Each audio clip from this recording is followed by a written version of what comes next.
సింహరాశి యొక్క ఫలితాలను కనుక చూసినట్లయితే పరాభవ నామ సంవత్సరంలో ఈ సింహరాశిలో ప్రధానంగా మఖ పుబ్బ ఉత్తరాపాదం సింహం అని అంటోంది శాస్త్రం. అంటే మఖ నక్షత్రం అన్ని పాదాలు, పుబ్బా నక్షత్రం అన్ని పాదాలు, అలాగే ఉత్తరా నక్షత్రం ఒకటో పాదము ఈ సింహరాశిలో ఉంటాయి. సింహరాశి వారికి పరాభవ నామ సంవత్సరంలో అన్నీ సరసమానంగా ఉన్నాయి. ఆదాయము వ్యయము 5-5, అలాగే రాజపూజ్యము అవమానము 7-7, అంటే అన్నీ సమానమైనటువంటి సంఖ్యల్లో ఉన్నాయి. కాబట్టి ఇక్కడ నెగిటివ్ అయితే లేదు, కానీ వచ్చింది కాపాడుకుంటే ఫలితాలు ఉంటాయి. అంటే ఇప్పుడు ఆదాయం 5 ఉంది కాబట్టి ఈ 5 ఖర్చు చేయకుండా మనం జాగ్రత్తగా మెలిగితే వారికి లాభమే కదా. అలాగే రాజపూజ్యం కూడా, మన గౌరవం బాగా పెరుగుతుంది. ఆ పెరిగినటువంటి గౌరవము తగ్గించుకోకుండా జాగ్రత్తగా చూసుకోవాలి. ఇక ఈ సంవత్సరము కొంత ఓర్పు సహనము అవసరం. కారణం ఏంటంటే 50% అనుకూల ఫలితాలు సింహరాశి వారికి గోచరిస్తున్నాయి. ఒకసారి గ్రహస్థితిని కనుక పరిశీలన చేస్తే లాభస్థానంలో ఉన్నటువంటి దేవగురు బృహస్పతి విశేషమైనటువంటి యోగాన్ని గత సంవత్సర కాలంగా సింహరాశి వారికి ఇస్తున్నారు. ఇక్కడ గురుబలంతో పాటు పక్కనే అష్టమ శని కూడా ఉంది. అంటే శని దోషం కూడా పక్కన వీరిని ఇబ్బంది పెడుతోంది గత కొంతకాలంగా. అదేవిధంగా జన్మరాశిలో ఉన్నటువంటి కేతువు, సప్తమంలో ఉన్నటువంటి రాహు కూడా మిశ్రమ ఫలితాన్ని ఇస్తారు.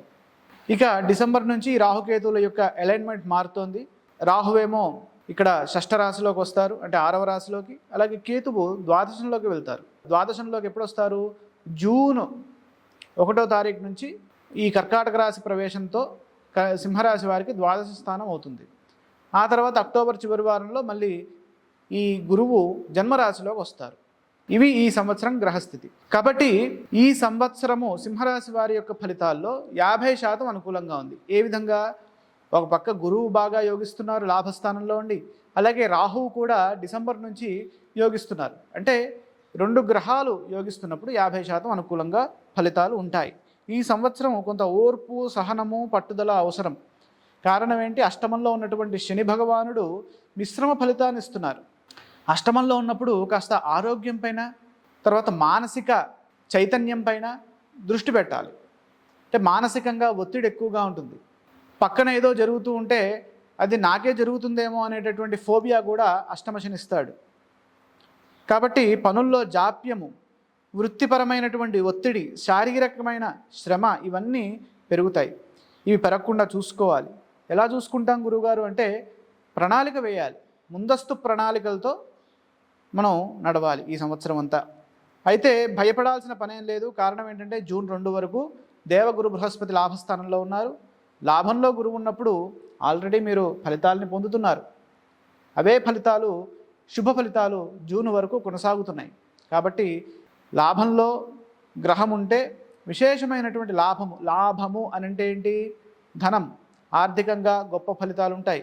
అలాగే వృత్తిలో లాభం ఉంటుంది, వ్యాపార లాభం ఉంటుంది.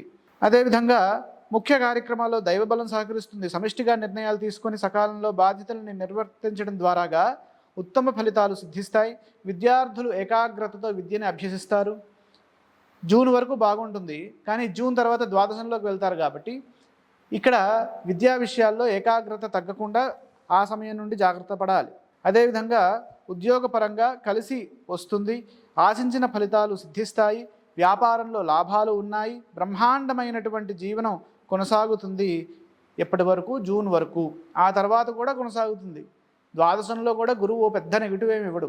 శుభకార్యాలకి ఖర్చు పెట్టిస్తాడు. కాబట్టి శుభకార్యాలు జరుగుతాయి అని మనం అక్కడ తీసుకోవచ్చు. అంటే పెళ్లి కాని వారికి వివాహం జరగడము, అలాగే ఇల్లు కట్టాలని చూసేటటువంటి వారికి ఇల్లు గృహయోగము సిద్ధించడము, అలాగే వాహన యోగాలు సిద్ధించడం, ఇవన్నీ అంటే శుభ ఫలితాలకై ఖర్చులు ఈ ద్వాదశంలో ఉన్నటువంటి గురువు ఇస్తాడు. అదేవిధంగా ప్రథమార్థంలో నిలువ చేసినటువంటి ధనము అక్కడికి వస్తుంది. పెట్టుబడులు విశేషమైనటువంటి లాభాన్ని ఇస్తాయి. స్థిరాస్తులు వృద్ధి చెందుతాయి. గృహంలో శుభకార్యాలు జరుగుతాయి. మిత్రుల సహకారం అందుతుంది. జూన్ నుండి గురువు ద్వాదశంలో ఉండడం, అలాగే రాహువు సప్తమ స్థానంలో ఉండడం వల్ల భాగస్వామ్య వ్యాపారాల్లో, పార్ట్నర్షిప్స్ అంటాం కదా, అలాంటి వ్యాపారాల్లో జాగ్రత్త తీసుకోవాలి. అలాగే వైవాహిక జీవితంలో చిన్నపాటి సమస్యలు ఎదురయ్యే అవకాశాలు ఉన్నాయి. అవి ఎదురు కాకుండా ముందస్తు ప్రణాళికలతో వెళ్ళాలి. అన్యోన్యంగా, దాంపత్యం అంటేనే అన్యోన్యం. ఈ అన్యోన్యత తగ్గకుండా ప్రేమగా మెలగాలి. జీవిత భాగస్వామి ఆరోగ్యం పట్ల శ్రద్ధ అవసరం.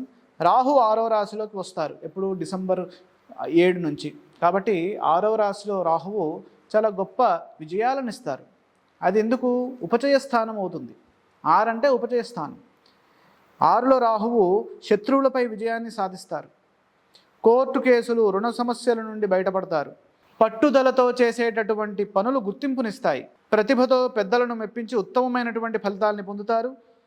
గృహ నిర్మాణాది విషయాల్లో కలిసి వస్తుంది. మీ వల్ల కొందరికి ఉపకారం జరుగుతుంది. ధర్మబద్ధంగా ప్రయత్నాన్ని కొనసాగించాలి. అలాగే ఆశయాలు ఒక్కొక్కటిగా నెరవేరుతాయి. విదేశీ యోగాలు అనుకూలంగా ఉన్నాయి. గట్టి ప్రయత్నాలు చేయండి. వృత్తి ఉద్యోగ వ్యాపారాల్లో రాణిస్తారు. పోటీ పరీక్షల్లో ఉన్నత ఫలితాల్ని పొందుతారు. అక్టోబర్ తర్వాత గురువు జన్మరాశిలోకి రావడం వల్ల కొన్ని పరిస్థితులు కుదుట పడతాయి.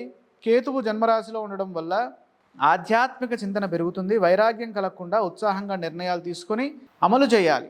ద్వాదశ కేతువు మానసిక చైతన్యాన్ని తగ్గించే అవకాశం ఉంది కాబట్టి ఉత్సాహంగా ఎప్పుడు ఉత్సాహం ఉండాలంటే ఏం చేయాలి? రామనామాన్ని ఎక్కువగా జపించాలి. ఓం శ్రీరామ్ జై రామ్ జై జై రామ్, శ్రీరామ్ జై రామ్ జై జై రామ్. ఈ మంత్రాన్ని ఎక్కువగా మనం చేసినట్లయితే విశేషమైనటువంటి ఫలితాలు ఉంటాయి. ఉత్సాహం వస్తుంది. అలాగే ఈ సంవత్సరము కొత్త పెట్టుబడులు, రిస్క్ తీసుకునేటటువంటి పనులకి దూరంగా ఉండండి. ఉన్నదాన్ని కాపాడుకోవడం ఉత్తమం. ఈ అష్టమ శని దోషం ఉంది కాబట్టి సింహరాశి వారు ఈ శని ధ్యానము, ఈశ్వరారాధన, వెంకటేశ్వర స్వామి వారి సందర్శనం ఇవి చేసినట్లయితే మంచి ఫలితాలు ఉంటాయి. అలాగే హనుమాన్ చాలీసా రోజు చదవడం ద్వారాగా శత్రుదోషం తొలగుతుంది, మనోబలం పెరుగుతుంది.